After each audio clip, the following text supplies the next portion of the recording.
നരേന്ദ്രമോദിയുടെ ഗുരുവായൂർ സന്ദർശനത്തിന്റെ പേരിൽ ഏറ്റവും കൂടുതൽ ദുരിതത്തിലായത് ഗുരുവായൂരിലെ വഴിയോര കച്ചവടക്കാരാണ്. ഈ സീസണിൽ ഏറ്റവും കൂടുതൽ കച്ചവടം ലഭിക്കുന്ന ദിവസങ്ങളിലാണ് സുരക്ഷയുടെ പേരിൽ സ്ഥാപനങ്ങൾ അടച്ചിടാനുള്ള SPGയുടെ നിർദ്ദേശം. ലോൺ എടുത്ത് കച്ചവടം നടത്തുന്ന നിരവധി കച്ചവടക്കാരാണ് ഇതോടെ പ്രതിസന്ധിയിലായത്. പ്രധാനമന്ത്രിയുടെ സന്ദർശനത്തിന്റെ പേരിൽ ഗുരുവായൂരിലെ വഴിയോര കച്ചവടങ്ങൾ 2 ദിവസം മുൻപേ തന്നെ SPG അടപ്പിച്ചു. മകരവിളക്ക് കഴിഞ്ഞ് അയ്യപ്പ ഭക്തർ കൂട്ടത്തോടെ എത്തുമ്പോൾ ലഭിക്കുന്ന കച്ചവടമായിരുന്നു ഇവിടുത്തെ വഴിയോര വ്യാപാരികളുടെ പ്രധാന വരുമാനം.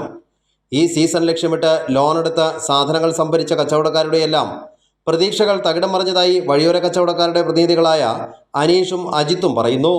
ഇവർ ഈ ശബരിമല സീസൺ കഴിഞ്ഞ് മകരവിളക്ക് കഴിഞ്ഞ് ഭക്തന്മാർ വരുമ്പോൾ ആ ഒരു പ്രതീക്ഷയിലാണ് അവർ ഇവിടെ 40-48 ദിവസം 50 ദിവസം നിൽക്കുന്നത്.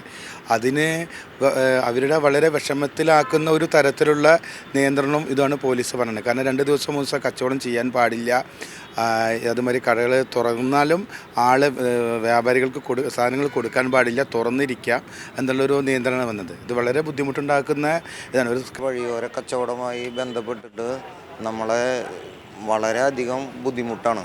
എന്താണെന്ന് വെച്ച് കഴിഞ്ഞാൽ ഇപ്പോൾ പകലല്ല, രാത്രിയാണ് കച്ചവടം. അതുപോലും എടുത്തു മാറ്റാനാണ് പറഞ്ഞിട്ടുള്ളത്. സംസ്ഥാനത്തിനകത്തും പുറത്തും നിന്ന് മകരവിളക്ക് ദർശനത്തിനായി പോകുന്ന ആയിരക്കണക്കിന് അയ്യപ്പ ഭക്തരാണ് മടക്കയാത്രയിൽ ഗുരുവായൂരിൽ തങ്ങി ദർശനം നടത്തി നാട്ടിലേക്ക് പോകാറുള്ളത്. ഈ ദിവസങ്ങളിൽ ഇവിടുത്തെ വഴിയോര കച്ചവടക്കാർക്കും ചാകരയാണ്. മകരവിളക്കിന് ശേഷമുള്ള 2-3 ദിവസങ്ങളിലാണ് ഏറ്റവും കൂടുതൽ അയ്യപ്പ ഭക്തർ ഗുരുവായൂരിലെത്താറുള്ളത്. മോഡിയുടെ സന്ദർശനത്തിന്റെ പേരിൽ നിയന്ത്രണങ്ങൾ കടുപ്പിച്ചപ്പോൾ ചൊവ്വാഴ്ചയും ബുധനാഴ്ചയും ഗുരുവായൂരിലെത്തേണ്ട ഭൂരിഭാഗം അയ്യപ്പ ഭക്തരും ഇവിടേക്ക് വരാതെ മടങ്ങുകയാണ്. കൈരളി ന്യൂസ്, തൃശൂർ.